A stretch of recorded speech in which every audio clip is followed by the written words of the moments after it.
Tú me dices, Jorge. Adelante, adelante, adelante, ya estamos Gracias, Jaime. conectados. Bien, en primer lugar, agradecer al Colegio de Medicina Interna del Noreste, al doctor Carlos de Regil, su presidente, y al comité organizador, la invitación para estar con ustedes aquí hoy por la tarde en esta modalidad virtual a distancia y compartir el tema de síndrome consuntivo. Agradezco la invitación y también agradezco a Dios la oportunidad de cumplir con este compromiso. Hoy vamos a, en primer lugar, ya lo han dicho, pero creo que nunca está de más reconocer y agradecer a nuestros compañeros médicos y trabajadores de salud, médicos, residentes, enfermeras, que están en la línea de batalla, que están realmente siendo los protagonistas de esta lucha. Quiero también reconocer y una oración al cielo por quienes han partido, mis condolencias para los deudos y deben de ser honrados como verdaderos héroes si recordamos la definición que el doctor Colunga nos hizo el favor de dar de quién era un héroe. Y ojalá que logremos que el gobierno y las instituciones reconozcan estas actividades y estas cuestiones heroicas, honrándoles como se merecen. Bien, hablando ya del tema del síndrome consuntivo, esta plática trataremos de ver algunos puntos. Veremos la definición, hablaremos de generalidades, de los componentes del síndrome consuntivo, del diagnóstico, del pronóstico y al final estaremos abiertos a comentarios y preguntas. Bien, el síndrome consuntivo está caracterizado por la pérdida de peso que debe ser involuntaria. Es una pérdida de peso involuntaria y en algunos textos o en algunos escritos se le conoce como la enfermedad de la estresa. La A de adelgazamiento, que el adelgazamiento puede ser de dos formas, puede ser sentido o cuantificado. Y va acompañado de las otras dos A que son astenia y anorexia. El síndrome consuntivo, el dato elemental es la pérdida de peso. Esta pérdida de peso puede ser el motivo por el que el paciente venga con nosotros o puede ser una parte más de los datos clínicos que le lleven a la consulta. Puede constituirse en el fondo o en parte de la forma de la consulta. También se le ha enunciado como síndrome constitucional, sobre todo cuando hacemos referencia a la pérdida de peso en pacientes de edad mayor. La pérdida de peso del síndrome consuntivo, ¿sí? Tenemos que saber si es una pérdida de peso objetiva, donde el paciente conoce que ha perdido peso, sabe que ha perdido peso, o lo percibe solamente a través de manera indirecta por su ropa o por comentarios del entorno. Debemos buscar establecer el porcentaje de la pérdida de peso que ha tenido nuestro paciente. Si la pérdida de peso ha sido en 2, 5 o 10%, y si se ha llevado a cabo en 1, 2 o 3 meses respectivamente. Sin pérdida de peso no podríamos hablar de un síndrome consuntivo. Podríamos hablar de muchas cosas, pero no de un síndrome consuntivo como tal. El paciente debe haber perdido peso y también es importante puntualizar dentro de la evolución de la pérdida de peso, si esta pérdida de peso viene aquejándose desde hace varios meses y ha tenido un comportamiento acelerado en las últimas semanas o se ha mantenido estable a lo largo de su evolución. Sin pérdida de peso podríamos hablar de muchas cosas, como les digo, pero no de un síndrome consuntivo. Cuando tenemos duda de si el paciente ha estado perdiendo peso o no, tenemos que hacer un alto en el camino, tomar una pausa y dar un tiempo para verificar si existe realmente la pérdida de peso y no irnos en una gama de estudios ante un caso inexistente. Vamos a verificar si la pérdida de peso se ha dado. Pero esto no puede ser igual en todos. Obviamente tenemos la imagen de arriba en donde el adelgazamiento pues es incuestionable. Y en la imagen de abajo pues podemos recibir al paciente que nos dice que ha estado perdiendo peso, pero si no tenemos una condición clínica bien estructurada, los podemos citar dentro de varios kilos y ver cómo han evolucionado. Tienen una suficiente reserva para darnos oportunidad de establecer el diagnóstico más correcto. Siempre tiene que ser individualizado. no puede ser un estándar para todos, tenemos que puntualizar en cada paciente la mejor acción. En el primer momento, cuando vamos a jerarquizar el estudio, va a estar dado por el tiempo de evolución y por la repercusión de su base, ¿sí? La repercusión sobre su base es muy importante. Entonces, tenemos que saber cómo se está comportando esto y tenemos que saber también cómo van las cosas, ¿sí? Es muy importante establecer el riesgo si vamos a dar una pausa. A veces tenemos que dar una pausa porque de inicio no ubiquemos bien las condiciones de nuestro paciente, no nos quede estrictamente el convencimiento de que nuestro paciente está perdiendo peso. Como les digo, esto tiene que ser individualizado e integral. Podemos darle una pausa de vigilancia entre una cita y otra. En esta pausa, que debe ser aproximadamente de 3 a 4 semanas, la podemos aprovechar para revisar o validar exámenes básicos de laboratorio que se haya realizado o que no se haya realizado en nuestro paciente. Pero esto tiene que ser, como les comento, estrictamente individualizado. Ya dijimos que la primera A es adelgazamiento, donde la prioridad es el porcentaje de la pérdida ponderal y el tiempo a que se ha dado esta. La segunda A es la astenia. Astenia es algo demasiado frecuente. 1 de cada 4 consultas lleva esta manifestación clínica. Un 25% de las personas que acuden a consulta a solicitar ayuda a medicina general o a cualquier tipo de medicina interna, pediatría o lo que, pues no, pediatría creo que no tanto, ¿sí? Sino a situaciones básicamente del adulto, van a referir astenia. ¿Qué es la astenia? Astenia es la debilidad o fatiga general que va a dificultar o impedir a una persona realizar tareas que en condiciones normales hace con facilidad. Y como ya les había dicho, va a estar aproximadamente en un 25% de nuestras consultas. Ahora, la astenia tal vez sea lo más subjetivo del objetivo que podemos dar en la consulta. Cuando el paciente dice, pues es que no sé qué tengo, pues me siento así, pues como que tengo algo, pues yo creo que se nos pintan puras interrogaciones alrededor de nuestra cabeza. ¿Es posible objetivar algo tan subjetivo? ¿Cómo poner en cuestiones cuantificables, medibles, interpretables, este grado de subjetividad? Es que me canso, es que me siento con menos energía que antes. Pues realmente ese es un jaque a nuestras consultas. Sin embargo, tratando de ver si podemos ligar la astenia a una condición orgánica o a una condición funcional, pues podemos hacer estas 5 líneas, donde en la etiología, cuando la astenia es orgánica, pues vamos a encontrar ligada a una enfermedad somática. El paciente tiene diabetes, el paciente pues tiene algún daño hepático, es hipertenso, tiene daño renal, tiene alguna forma de artritis. Y en el caso funcional, pues no, pareciera que todo viene de un orden psicológico. El siguiente punto es la duración de la astenia. La astenia ligada a un origen orgánico va a ser corta. El paciente va a referir que tiene cansancio en los últimos 4 a 8 semanas. Cuando es funcional, no, pues yo tengo cansancio desde que dejé de tomar el Chocomil, que estoy cansadísimo toda la vida, tengo meses cansado. Y si va con la esposa, peor, le refuerza esto. No, todo él siempre está cansado, en las noches siempre tiene cefalea, él es el de la cefalea, no yo, etcétera.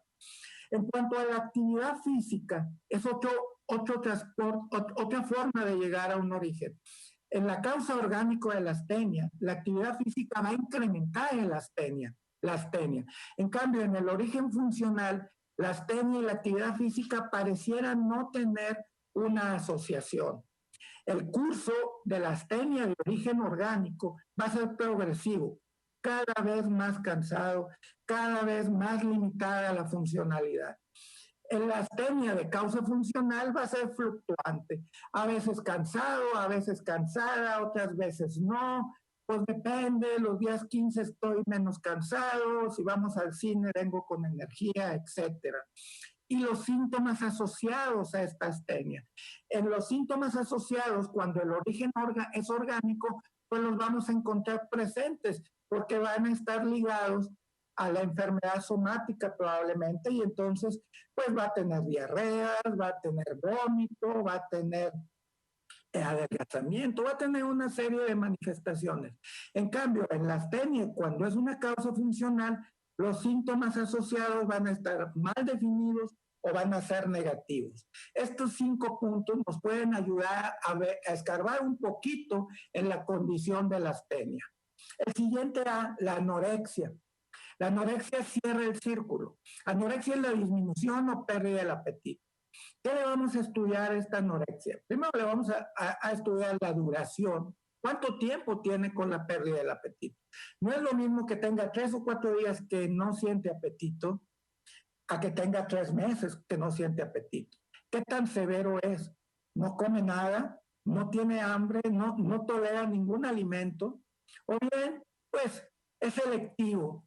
Un paciente que pues no le caía bien la comida, pero las mollejitas y los machitos de cabrito no les ponía pero. Pues, la anorexia no puede ser selectiva.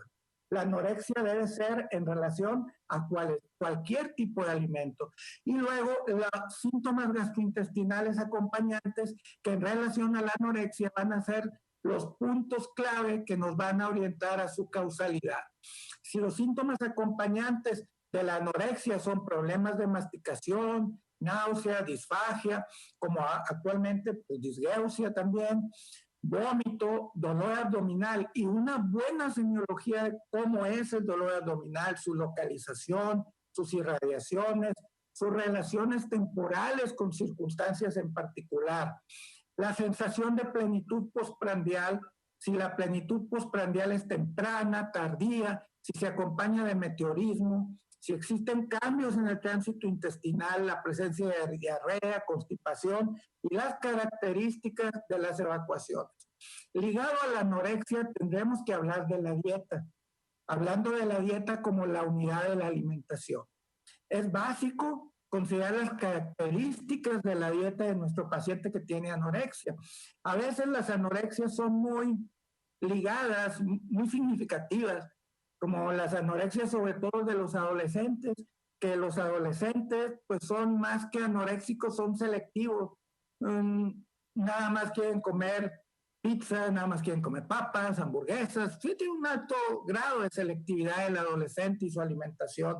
Y en ocasiones el adulto mayor también es así, altamente selectivo en su alimentación. Ojalá todos nuestros pacientes se apegaran al plato de buen comer y tuvieran una alimentación suficiente, completa, equilibrada, pero la mayoría de las veces sabemos que no es así. Nosotros mismos muchas veces no cumplimos con el plato del buen comer. Ahora, si existen cambios en la dieta, ¿cuánto tiempo tienen estos cambios? No es lo mismo que los cambios en la dieta tengan una semana, un mes o un año o 6 meses. ¿Y qué características tiene la dieta? Ahora toma solo caldos, sopitas, o bien ya llegó alguien al rescate y le dijo a la comadre, oye, dale a tu papá algún suplemento, ¿por qué no le compras el Ensur o algo? Porque, oye, mira cómo se está acabando. Y entonces solícitamente fue y compró un Six de Ensur y se lo administra dándole medio botecito en la mañana y medio botecito en la noche, lo cual es un verdadero absurdo. Entonces tenemos que ver la relación entre la dieta y los síntomas digestivos. Aquí ya nos va orientando a los orígenes. Estamos ante una enfermedad infecciosa, una enfermedad inflamatoria, algo neoplásico de tubo digestivo, endocrino, insuficiencia de órganos vitales. Es muy común al paciente cardiópata con insuficiencia cardíaca, con una mala calidad funcional, donde tiene un estado hipóxico crónico, con un mal aprovechamiento de nutrientes, pues nos va a desencadenar o a caer en una caquexia cardíaca.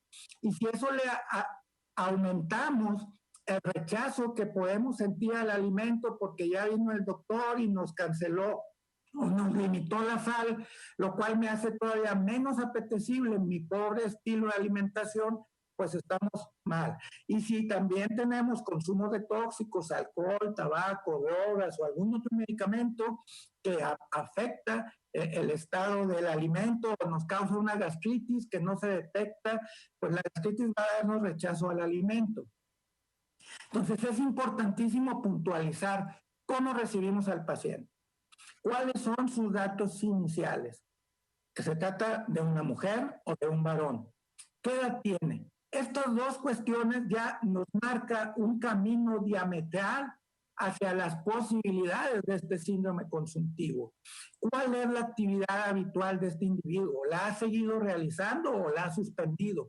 La capacidad funcional está estrictamente ligada a la calidad de la reserva energética que tenemos como organismo. ¿Cuáles son sus hábitos y cuál es su condición económica? Y uno le puede indicar a un paciente que gana un salario mínimo que tome un suplemento nutricional como el que les enseñé en la foto, 4 botes por día, porque automáticamente ni le va a alcanzar para comprarlos y va a dejar sin comer a toda la familia. A no decir también de las múltiples opiniones con que ya llegó nuestro paciente. La vecina, la comadre, ya le dijo que lo que le estaba pasando probablemente era un mal puesto, o era que algo le había caído mal, si ya le tronaron el empacho o no, etc. Hay múltiples opiniones previas a nuestras consultas. Y luego, hoy día, las ciberconsultas. ¿Cuál fue la opinión del doctor Google? ¿Cuál fue esa liga que le puso www bajando de peso y a ver qué le orientó hacia la causalidad? Vamos a irnos al diagnóstico. No debemos olvidarnos lo primordial en medicina interna y en una buena asistencia médica, pues es la historia clínica. ¿Cuál es el motivo de consulta? ¿Cuál es su padecimiento actual? ¿Por qué vino? Porque eso es lo que lo trae y eso es lo que le preocupa a nuestro paciente. ¿Cuáles son los síntomas generales presentes? Ya dijimos, astenia, arinamia, hiporexia, anorexia, puede haber cefalea, adelgazamiento. El interrogatorio por aparatos y sistemas debe ser puntualmente estricto al hablar de manifestaciones de desórdenes endometabólicos. Ha perdido peso, tiene poliuria, polidipsia, polifagia, se queja de palpitaciones, le observamos temblor de manos, le observamos un alto grado de nerviosismo, no está durmiendo bien, porque los aspectos psicológicos veremos en un momento más que ocupan el tercer a cuarto lugar de las causas de pérdida de peso. Y ahora el examen físico, ¿qué le encontramos? Le encontramos un crecimiento en la base del cuello, le encontramos sensiblemente adelgazado, o al explorar el abdomen encontramos que tiene una masa palpable, que tiene ascitis, en la placa en el tórax no ventila bien la base derecha, etc. En laboratorio, la batería es bastante amplia. Una biometría, perdón, que les debo decir, en las biometrías de estudio, la mayoría de las veces ojalá incluyamos de una vez la medición de reticulocitos. Esto nos evitará duplicar estudios, porque si le encontramos un poco de anemia, la primera disyuntiva que yo voy a tener es si mi anemia la anemia que está teniendo mi paciente es regenerativa o es arregenerativa. Y de esa disyuntiva de estar ante un paciente con anemia, tal vez una de las manifestaciones clínicas más comunes, hasta un 50% de los adultos que se internan en un hospital por cualquier motivo tienen algún grado de anemia. Entonces, si yo de inicio ya puedo partir la información y saber la anemia que tiene mi paciente es regenerativa, voy por un lado. Y si mi anemia que tiene el paciente es arregenerativa, ya voy por otro muy distinto. Un perfil bioquímico que incluya sodio, potasio y hierro. El perfil, las pruebas de función tiroidea son básicas. Medición de calcio y fósforo nos pueden ayudar porque con frecuencia el paciente va a tener hipercalcemia si estamos ante un síndrome paraneoplásico o tendremos que buscarle por qué tendría hipercalcemia y a lo mejor ya nos va orientando. Evidentemente el VIH, sin olvidar que para solicitar a un paciente VIH requerimos de un consentimiento informado. Y estudios de reactantes de inflamación como velocidad de sedimentación globular o proteína C reactiva. También el examen de general de orina No es nada despreciable la gran cantidad de información que nos da un general de orina, una investigación de sangre en heces, pero un guayaco simple nos va a orientar. Y un coprológico también va a ser de gran ayuda. Si de repente en el coprológico nos habla de que tenemos alimentos, de que presenta el paciente alimentos mal digeridos, de que hay datos de esteatorrea aún no habiéndola cuantificado, pues ya nos va orientando. Si nuestro paciente trae pérdida de peso, despeños diarreicos, y en el coprológico salen alimentos mal digeridos o datos de esteatorrea, vacuolas grasas, pues ya nos va abriendo un panorama hacia un origen. Tenemos también los estudios de imagen. Los estudios de imagen en la primera línea se circunscriben a una radiografía de tórax muy importante que sea con proyección lateral. Si no pedimos con proyección lateral, estamos perdiéndonos la oportunidad de evaluar hasta un 15% del parénquima pulmonar. Y en este 15% bien cabe una masa, bien cabe una neumonía, bien cabe un derrame. Y lo estamos dejando pasar. Toda placa de tórax con fines diagnósticos debe ser en proyección bidimensional. La teletórax normal y la proyección lateral. Además de un eco de abdomen que no es tan oneroso y nos puede dar bastante información. Haciendo todo esto de una buena historia clínica, un buen examen físico, los exámenes de laboratorio de primera línea y los exámenes de imagen de primera línea, seremos capaces de llegar hasta en un 75 a 90% de las causalidades de nuestro síndrome consuntivo, ¿sí? Hasta ahí podemos llegar. Entonces, en esta primera etapa vamos a tener aproximadamente en nuestro saco el 75% de las causalidades que pueden tener nuestro paciente. Sin embargo, nos queda un 15 a 25% fuera de esto, donde en esta primera revisión no llegaremos al diagnóstico. Aquí vamos a tener dos escenarios posibles, que he dividido en el escenario A y el escenario B. En el escenario A, nuestro paciente tiene una condición general aceptable, está más o menos bien. En este caso, vamos a mantenerlo en una vigilancia estrecha por un periodo que puede ir hasta de 3 o 4 meses y decidir de acuerdo a la evolución de nuestro paciente hacia dónde va caminando el problema, hacia dónde tenemos que apurarnos. Si yo estoy citando al mes el paciente y resulta que de la consulta previa, el 1 de septiembre a hoy bajó 7 kilos, yo ya no tengo tiempo de estar esperando, ¿sí? El escenario B, en donde desde el inicio existe un evidente deterioro de nuestro paciente. Aquí vamos a pasar a los estudios de segunda línea. Los estudios de segunda línea van orientados principalmente a puntualizar casos de enfermedades inflamatorias mediante factores reumatoides, anticuerpos antinucleares, el someter a nuestro paciente a un TAC de tórax y abdomen y probablemente a un aspirado de médula ósea, con la posibilidad también de repetir algún estudio de la batería inicial que nos vaya mostrando algún parámetro de diferencia, por ejemplo, repetir la BH, la sedimentación globular, un examen muy inespecífico pero muy chismoso que nos da mucha información acerca de que realmente tenemos que seguir buscando algo. ¿Sí?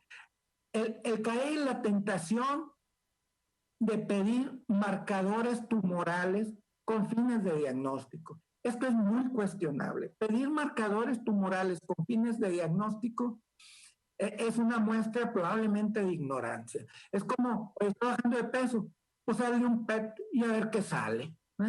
O sea, ahí lo que primero que le hace falta al paciente es el doctor, porque lo que está haciendo es viendo a ver si por serendipia nos da alguna información.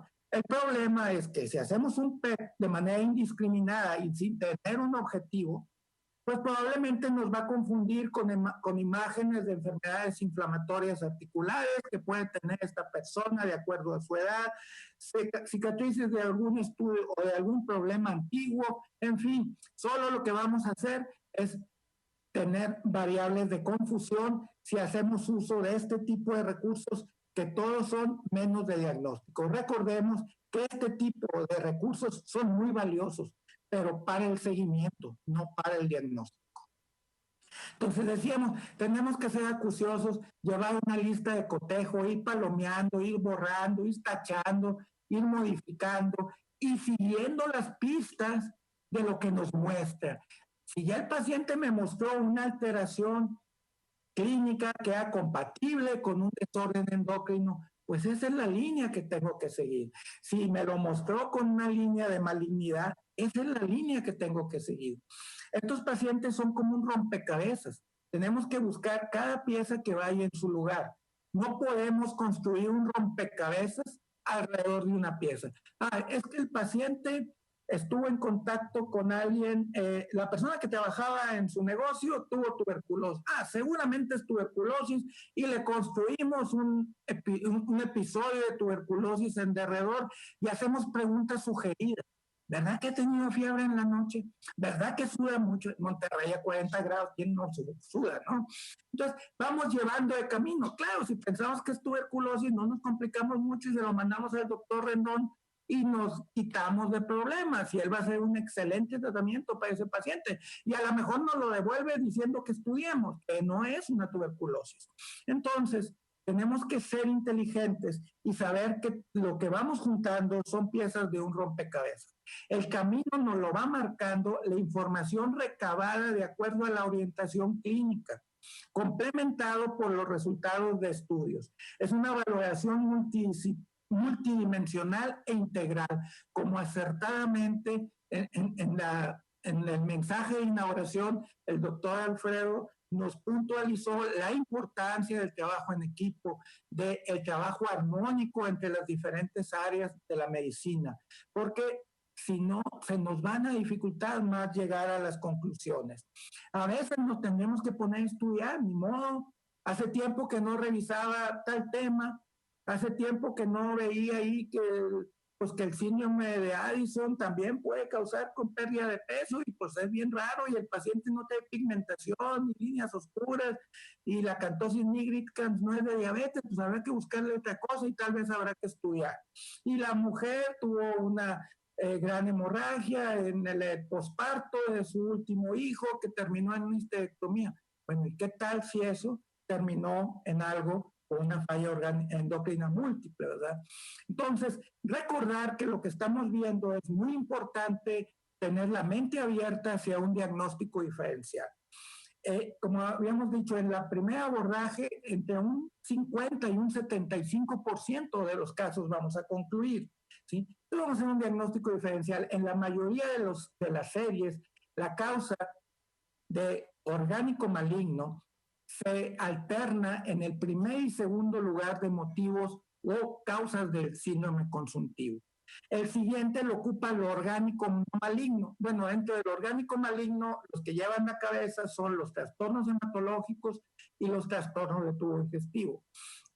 En siguiente, también alternándose dependiendo de la serie que revises, verás que se alternan en el segundo o en el primer lugar las causas orgánico no malignas. Y entre la diabetes mellitus, los trastornos de tubo digestivo, la enfermedad tiroidea, la enfermedad renal o otro tipo de enfermedades crónicas, incluso la artritis reumatoide, la insuficiencia cardíaca.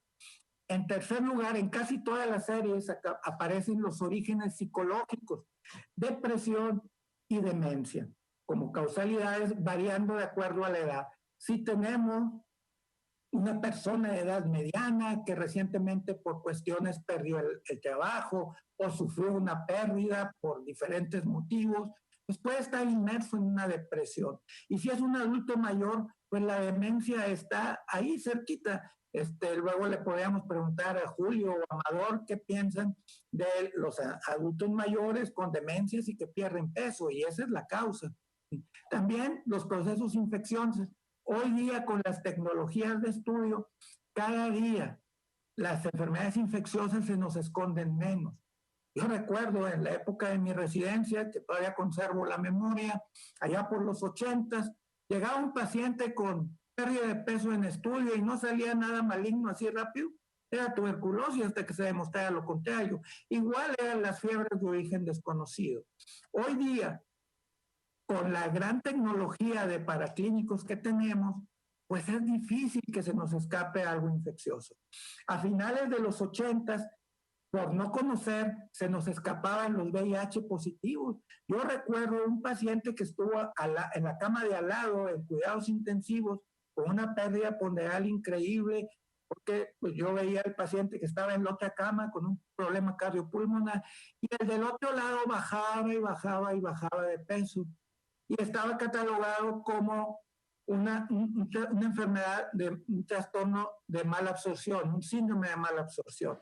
A la hora de revisar, pasado el tiempo, el paciente evidentemente era un SIDA, era un VIH positivo, que nunca se hizo porque ni siquiera hacíamos la prueba en esa época. Pero ahí se nos escondían las enfermedades con nuestras limitantes de diagnóstico. En la primera incursión diagnóstica podemos llegar al final de la investigación, les decía, hasta un 50, 85%. Entonces nos van a quedar un 15, 20% de casos sin diagnóstico. ¿Qué tenemos que hacer? Dar una pausa de estudio, vigilar la pérdida de peso y darnos cuenta, caminar por donde anduvimos. Si algo se me perdió y no lo hallo, voy a volver a buscarlo donde creo que se me perdió. Entonces habrá que volver a caminar lo que anduvimos, buscando qué omitimos, qué no vimos, qué nos pasó de lado o a qué parámetros no le di suficiente valoración. Entonces tenemos que hacer una investigación acuciosa. Hay algún grupo de pacientes que en algunos textos lo califican como idiopático. Sin embargo, para calificar como idiopático a un síndrome consultivo, tienen que pasar 2 años de que empezó su estudio. Ahora, si en 2 años no fuimos capaces de establecer el diagnóstico, ahí sí, ya le podemos poner la etiqueta. ¿Sabes qué? Pues este caso es un síndrome consultivo de origen idiopático, lo cual creo que hoy con nuestra tecnología no va prácticamente a pasar. También les decía que los fármacos pueden ser la causalidad de un síndrome consultivo. Esto es un poquito como una lámpara mágica o la lámpara de Aladino. ¿Por qué? Pues porque todos nuestros pacientes toman un montón de medicina y a veces lo que menos hacemos los doctores es cotejar la serie de efectos indeseables que en algún paciente nos puede presentar por tomar un determinado medicamento. Y aquí está la lista en la cual no puntualizaré, pero veamos hoy pues con qué frecuencia nuestros pacientes están tomando una benzodiazepina, un antihipertensivo, un diurético, y si están tomando algún otro tipo de medicamentos. Aquí tal vez yo lo más importante que quiera puntualizar es que en el interrogatorio nunca omitamos el preguntar sobre formas de terapias alternativas, sobre uso de medicación no tradicional. Más del 50% de las personas que cruzan el dintel de nuestra puerta para consultar hacen uso de alguna forma de tratamientos o de medicinas alternativas o no tradicionales. Ya están tomando que la hierba de San Juan, ya están tomando que el té de gordolobo, ya están tomando que la rosa mosqueta y que esto y que el otro, y el ajo negro, y síganle sin contar, ¿sí? Entonces es muy importante que en nuestras apreciaciones, en nuestros abordajes, no despreciemos este punto, no lo devaluemos. Hoy día las terapias con imanes, 1000 cosas que utilizan las personas antes de llegar a nuestras consultas. Esto lo puse realmente es muy complicado, pero lo van a tener a su disposición. A alguien se le ocurrió una mnemotecnia de las 9 Ds. Muy a fuerza me acuerdo de las 4D de la pelagra, pero bueno, aquí están 9 Ds y son demencia, depresión, enfermedades de fondo, disfagia, disgeusia, y eso que no conocían al COVID, diarreas, uso de medicamentos, problemas dentales que no deben de ser despreciados, y es tan sencillo. Al revisar la garganta de nuestro paciente, podemos ver cómo está la dentición de nuestro paciente. Y si el paciente tiene una molar superior izquierda y una molar inferior derecha, ¿Cómo esperamos que mastique? ¿Cómo esperamos que coma, que aproveche sus nutrimentos? Que debemos de recordar que la digestión empieza en la boca. Y también la disfunción. El paciente está postrado en una silla de ruedas, pues come lo que le acerca, lo que le puede, lo que le lleva la vecina. Hablábamos de la condición económica, etcétera. La primera incursión, les decía, vamos a llegar al diagnóstico en un 50 a 85% de los casos, pero un 15 a 20% no vamos a llegar a ese abordaje. Ahí es donde debemos de trabajar en equipo, tal vez hacer un reestudio, ver qué replanteamos, volver a revisar esos resultados, hacer un comparativo con exámenes 4 o 6 semanas después y ver cómo se comportó la cuenta blanca o cómo se comportó la sedimentación o la proteína C reactiva o las pruebas de funcionamiento hepático, las enzimas, etcétera, y ir eslabonando todos esos datos que nos van a permitir acercarnos a un diagnóstico. La aproximación, y de nuevo, acertadísimo el doctor Cabrera, tiene que ser multidisciplinaria para obtener los mejores resultados, ¿sí? Sobre todo en aquellos casos en los cuales la pérdida de peso no tenga una causa orgánica fácilmente identificable. En el caso de un síndrome consuntivo o un síndrome constitucional, el pronóstico va a estar directamente ligado a la causa. Por una parte, quien se le determinó en ese desafortunado porcentaje alto de 40-50% de síndromes consuntivos ligados a causa neoplásica, a un orgánico maligno, ¿sí? Desafortunadamente la mortalidad al año será del 80%. Tal vez nada sea tan eficiente para establecer un pronóstico en un paciente como la asociación de pérdida de peso y una masa maligna. Si la tiene, 8 de 10 pacientes habrán fallecido en un lapso no mayor de un año. ¿Sí? Y eso es una realidad que tenemos que conocer. En los casos en quienes no se determina el origen, pues es al revés. Si después de hacer todo lo habido y por haber, no encontré cuál es el problema de mi paciente, pues seguramente puedo confiar en que en un alto porcentaje de posibilidades estará vivo no solo en un año, sino en muchos más, ¿no?